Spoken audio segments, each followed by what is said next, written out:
So, are you feeling that CUET geography exam pressure building up? Yeah, you're definitely not alone.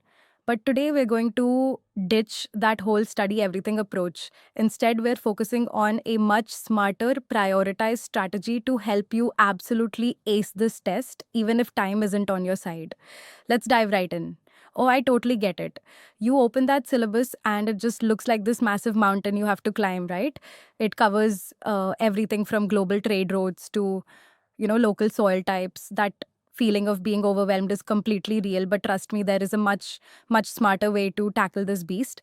And this right here is the key to everything we're talking about today.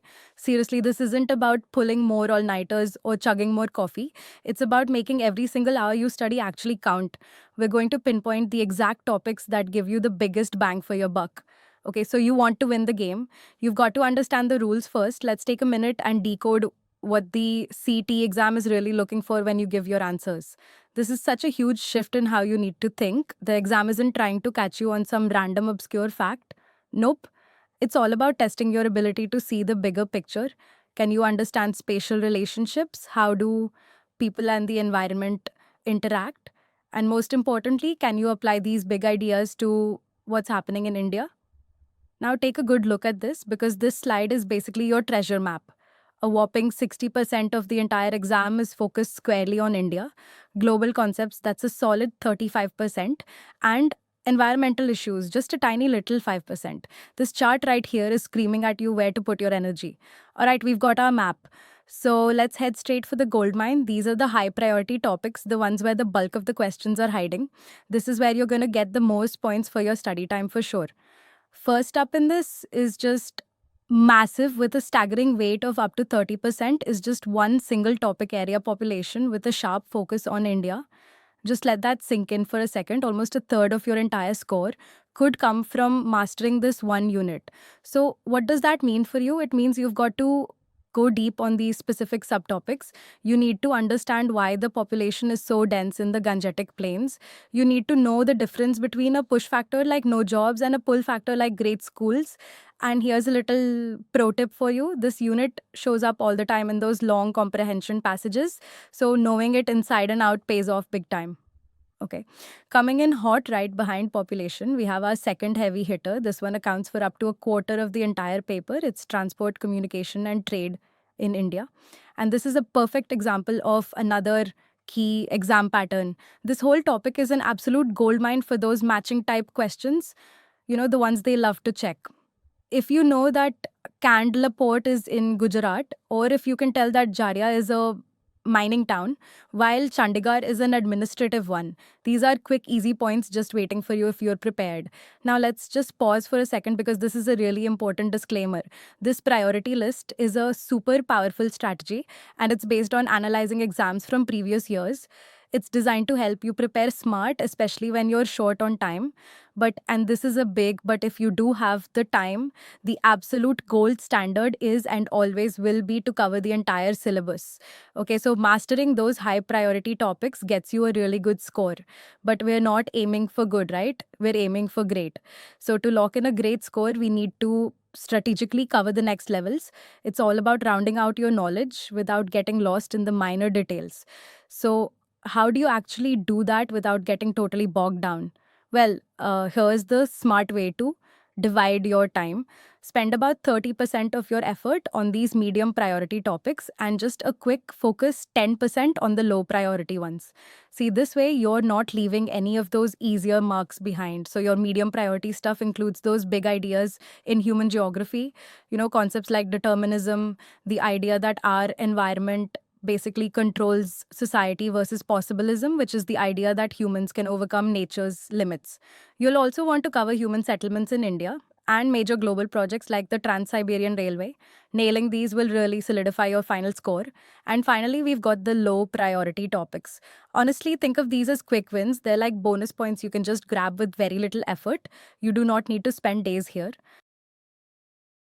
Just know the big headline facts like the WHO saying air pollution is a top health risk, or which pack animals like, say, reindeer are used in which parts of the world. Simple as that. Fantastic. So we've covered what to study. Now let's get to the really fun part. how to study by mastering the different types of questions that you are guaranteed to see on the exam. This is where the real strategy kicks in. So, about 20% of your paper is going to be those long comprehension passages. Now, the winning move here is not to slowly read every single word. No way. Here's what you do: a super fast 30-second skim to get the main idea. Then you read the questions. Now you know what you're looking for, right? You're on a mission. You go back and scan the text to hunt for those specific answers. It's a targeted search, not a casual stroll. And for those tricky, put these in order sequence questions, don't get lost in the middle. The very first thing you should do is find your anchor points. The biggest one, the smallest one, the one that's farthest north. For instance, if you have to sequence river basins by size, you already know the Ganga is the largest. So log that in first. Then you can use your geography brain to place the others like the Godavari around it. Easy. Matching questions can look really intimidating with all those columns, but they are often the easiest ones to crack. Using the process of elimination, just scan the whole list and find the one pair you are 100% sure about. Match it, and boom, you've instantly made the puzzle so much simpler to solve. All right, team, let's put all of these pieces together. We're going to build a clear, actionable game plan that you can literally start using this. Second, this explainer ends. Let's just focus on one critical due and one absolute game changing. Don't do time yourself every single time you have to practice under exam conditions, because speed is a huge factor. And don't just memorize definitions from a textbook. That's totally useless. Instead, always connect a term to a real world Indian example. So connect possibilism to, say, building ports on tricky coastlines. Context is everything, and there it is. Your daily formula for success, all packed into one powerful hour: 25 minutes on key terms, 20 minutes doing timed comprehension practice, and 15 minutes on those smart application drills like matching and sequencing. Sticking with this 1 hour routine every day is what separates a good score from a 95th percentile score. So let's wrap this all up with the 4 golden rules. You have to remember: number one, population and transport are nearly half your score. You need to live and breathe those topics. 2, maps are there to tell a story, not just to label dots. 3, quality over quantity. It is so much better to deeply analyze 25 questions than it is to just rush through 75. And 4, you have to respect the negative marking. Sometimes the smartest thing you can do is not answer a question.